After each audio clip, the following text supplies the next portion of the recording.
Bilangan pasal 35. Tuhan berfirman kepada Musa di dataran Moab, di tepi sungai Yordan, di dekat Yeriko.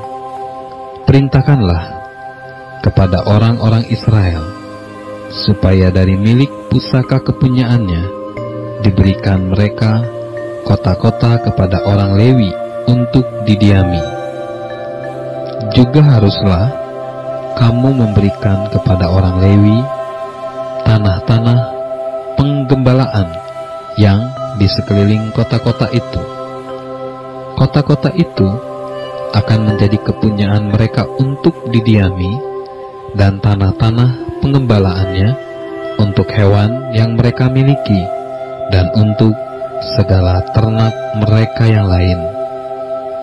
Tanah-tanah pengembalaan kota-kota yang harus kamu berikan kepada orang Lewi itu ialah dari tembok kota keluar 1000 hasta berkeliling.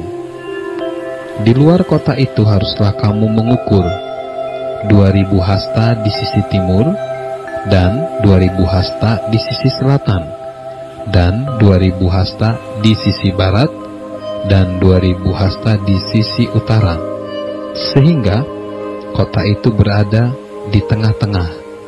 Itulah bagi mereka tanah-tanah penggembalaan kota-kota.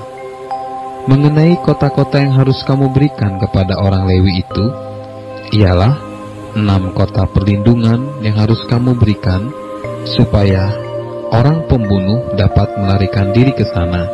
Di samping itu, haruslah kamu memberikan 42 kota.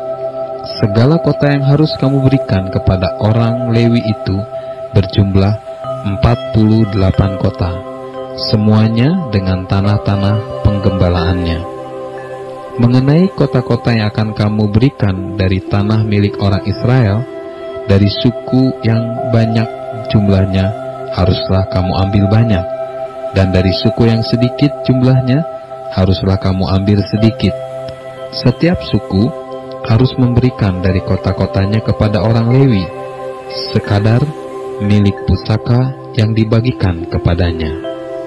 Tuhan berfirman kepada Musa, "Berbicaralah kepada orang Israel dan katakanlah kepada mereka, apabila kamu menyeberangi sungai Yordan ke tanah Kanaan, maka haruslah kamu memilih beberapa kota yang menjadi kota-kota perlindungan bagimu, supaya orang pembunuh yang telah membunuh seseorang dengan tidak sengaja dapat melarikan diri ke sana. Kota-kota itu akan menjadi tempat perlindungan bagimu terhadap penuntut balas, supaya pembunuh jangan mati sebelum ia dihadapkan kepada rapat umat untuk diadili. Dan kota-kota yang kamu tentukan itu haruslah 6 buah kota perlindungan bagimu. 3 kota harus kamu tentukan di seberang sungai Yordan sini, dan 3 kota haruslah kamu tentukan di tanah Kanaan, semuanya kota-kota perlindungan. Ke-6 kota itu haruslah menjadi tempat perlindungan bagi orang Israel dan bagi orang asing dan pendatang di tengah-tengahmu, supaya setiap orang yang telah membunuh seseorang dengan tidak sengaja dapat melarikan diri ke sana. Tetapi jika ia membunuh orang itu dengan benda besi sehingga orang itu mati, maka ia seorang pembunuh. Pastilah pembunuh itu dibunuh. Dan jika ia membunuh orang itu dengan batu di tangan yang mungkin menyebabkan matinya seseorang sehingga orang itu mati, maka ia seorang pembunuh. Pastilah pembunuh itu dibunuh.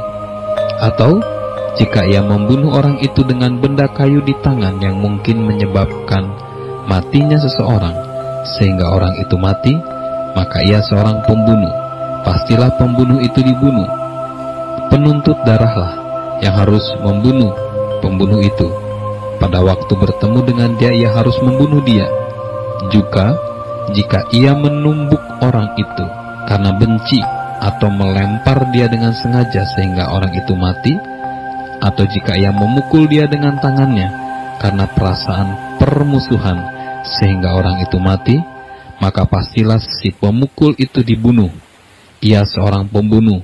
Penuntut darah harus membunuh pembunuh itu pada waktu bertemu dengan dia.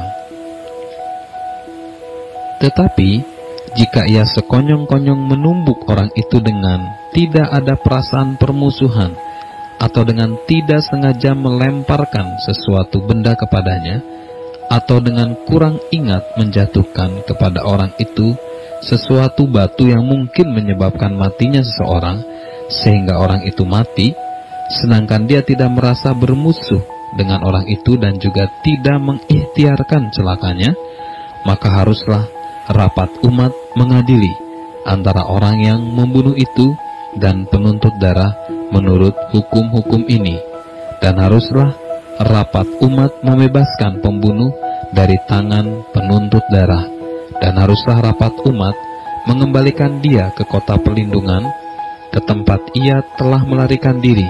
Disitulah ia harus tinggal sampai matinya, imam besar yang telah diurapi dengan minyak yang kudus.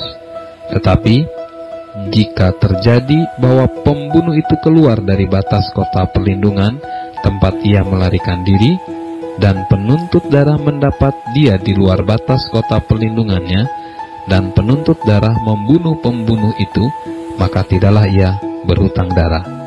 Sebab pembunuh itu wajib tinggal di kota perlindungan sampai matinya imam besar. Tetapi sesudah matinya imam besar, bolehlah pembunuh itu kembali ke tanah kepunyaannya sendiri. Itulah semuanya yang harus menjadi ketetapan hukum bagimu turun-temurun di segala tempat kediamanmu. Setiap orang yang telah membunuh seseorang haruslah dibunuh sebagai pembunuh menurut keterangan saksi-saksi.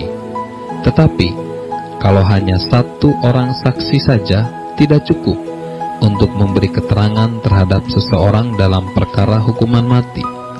Janganlah kamu menerima uang tebusan karena nyawa seorang pembunuh yang kesalahannya setimpal dengan hukuman mati, tetapi pastilah ia dibunuh.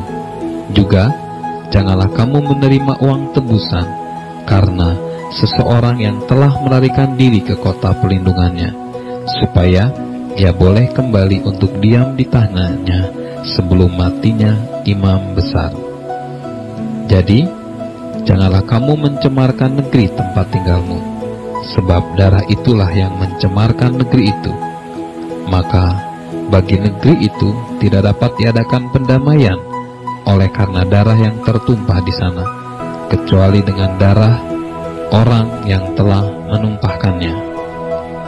Maka, janganlah najiskan negeri tempat kedudukanmu yang di tengah-tengahnya aku diam, sebab aku, Tuhan, diam di tengah-tengah orang Israel.